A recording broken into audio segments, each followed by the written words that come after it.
A cikin wata sanarwar manema labarai da cibiyar sadarwa ta fadar shugaban ƙasar tarayyar Najeriya ta fitar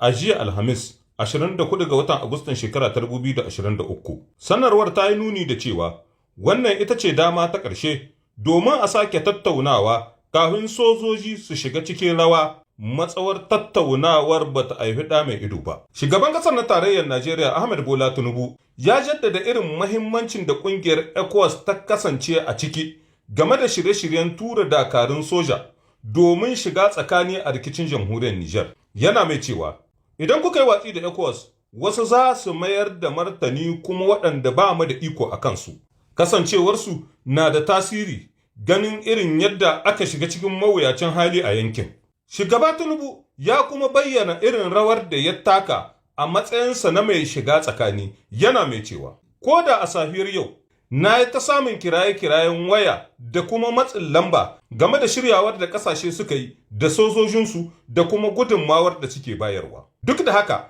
na ce su jira,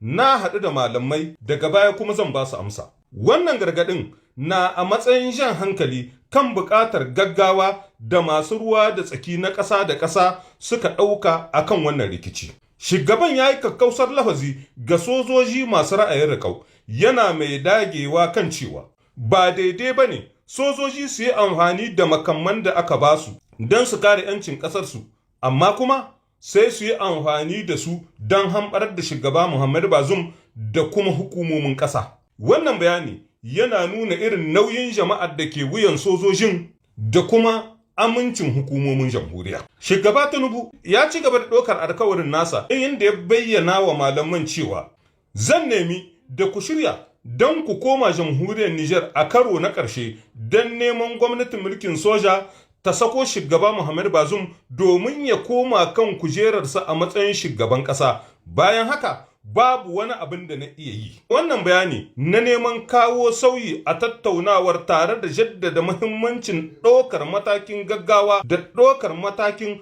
maido da daidaiton tsarin mulki a ƙasar jamhuriyar Nijar. A halin da ake ciki na tashe-tashen hankula da rashin tabbas, shugaba Ahmed Bola Tinubu ya tabbatar da kansa a matsayin wanda ya dage ya yi tsayin daka, ya kuma san abin da yake yi, kuma ya nuna sassaucin ra'ayi inda ya nuna buƙatar gaggawar samar da ƙudurin zaman lafiya a jamhuriyar Nijar kafin soji su yi yunkurin shiga tsakani bisa la'akari da irin halin da sojawan na jamhuriyar Nijar suke nunawa.